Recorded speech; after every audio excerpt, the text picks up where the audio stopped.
Assalamualaikum warahmatullahi wabarakatuh. Perkenalkan, nama saya Adni Nisrofiatul Hasanah, NIM E 2019-1071. Di sini saya akan menanggapi video dari teman saya, 5 video dari teman saya sebagai tugas dari UAS Ekonomi Makro Islam. Yang pertama dari Debbie Holilatul Umaroh. Yang pertama itu materinya tentang pengantar ekonomi makro Islam.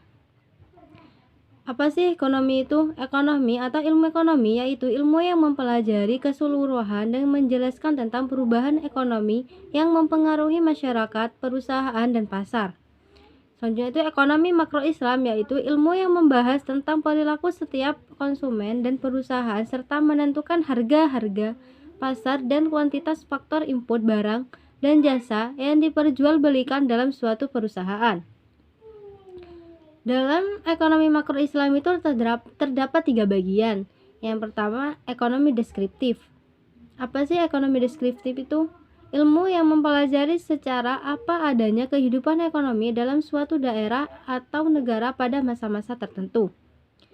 Kedua, ekonomi terapan, yaitu cabang ilmu yang membahas secara khusus suatu rumah tangga produksi.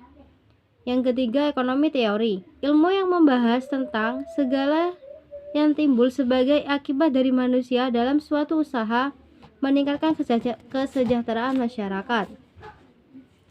Yang kedua, materi dari Ashrafun Alfin tentang ekonomi tertutup tanpa kebijakan pemerintah. Pengertian ekonomi dua sektor adalah perekonomian yang terdiri dari sektor rumah tangga dan perusahaan, dan merupakan bentuk yang paling sederhana dari penentuan tingkat kegiatan ekonomi suatu negara. Hubungan antara konsumsi dan pendapatan. Pendapatan rumah tangga adalah faktor tertentu untuk menentukan tingkat pengeluaran. Ketika suatu rumah tangga belum mendapatkan pendapatan sama sekali, pasti akan mengkonsumsi, bukan memenuhi kebutuhan. Tapi ketika rumah tangga sudah memiliki pendapatan, maka pengeluaran akan meningkat. Yang ketiga yaitu materi dari Muhammad Dafiq tentang kebijakan fiskal dalam perspektif ekonomi Islam. Apa sih kebijakan fiskal itu? Kebijakan fiskal adalah kebijakan yang dilakukan pemerintah dengan cara meningkatkan atau mengurangi pendapatan belanja negara untuk mencapai tujuan yang diharapkan. Seperti mengurangi jumlah pengangguran, mencapai pertumbuhan ekonomi yang sudah ditargetkan. Kemudian, pemerintah memberikan kebijakan bagaimana mereka mengurangi segi terhadap sektor tertentu atau mengurangi subsidi di sektor perpajakan, mobil, dan sebagainya.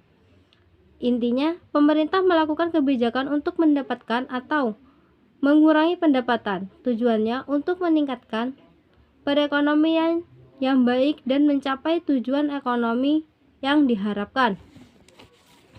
Yang keempat, materi dari Lutfia Oktavia tentang peran dan fungsi bank sentral. Yang pertama, pengertian bank sentral. Bank sentral adalah sebuah instansi atau lembaga keuangan yang memiliki tanggung jawab atas suatu kebijakan moneter dan melahirkan tingkat aktivitas ekonomi yang stabil dalam suatu negara. Yang kedua, tujuan bank sentral. Tujuannya yaitu mencapai dan memelihara kestabilan nilai mata uang yang tercermin dari laju inflasi dan perkembangan nilai tukar uang yang dalam negeri terhadap mata uang asing. Yang ketiga, tugas dari bank sentral. Yang pertama yaitu menyediakan kredit terhadap pemerintah, mengatur kas pemerintah, membantu proses lelang dan menjual surat hutang negara. Yaitu melakukan penyedaran uang sebagai alat pembayaran yang sah. Mempunyai hak penuh terhadap pencetakan dan produksi uang. Mempunyai hak tunggal terhadap pencetakan uang. Selanjutnya, tugas melakukan pengembangan kredit yang sehat, melakukan pembinaan semua bank yang ada, melakukan pengontrolan dan perluasan serta lalu lintas pembayaran, melakukan support yang mendorong masyarakat untuk menjalankan usaha yang produktif. Yang kelima, materi dari Nurlaili Maulida tentang tugas dan wewenang OJK. Yang pertama, pengertian OJK. OJK atau Otoritas Jasa Keuangan adalah sebuah lembaga negara yang memiliki fungsi dan tugas dalam menyelenggarakan sistem pengaturan dan pengawasan terhadap industri jasa keuangan. OJK diantaranya perbankan, pasar modal, asuransi, dana pensiun, lembaga pembiayaan, dan beberapa jasa keuangan lainnya.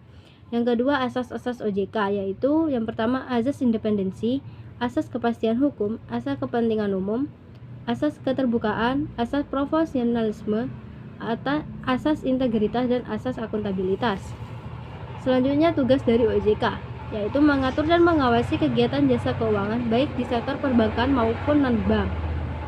Yang kedua, mengatur dan mengawasi kegiatan jasa keuangan di sektor pasar modal.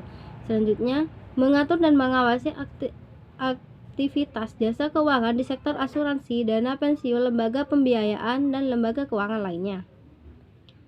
Selanjutnya, wewenang OJK, yaitu menetapkan peraturan perundang-undangan di industri jasa keuangan, membuat dan menetapkan peraturan tentang pengawasan industri jasa keuangan, membuat dan menetapkan kebijakan tentang pelaksanaan tugas OJK. Selanjutnya, mengatur tentang tata cara penetapan pengelolaan statuter di lembaga jasa keuangan, mengatur tentang struktur organisasi dan infrastruktur serta pengelolaan kekayaan dan kewajiban. Sekian dari saya, kurang lebihnya mohon maaf. Wassalamualaikum warahmatullahi wabarakatuh.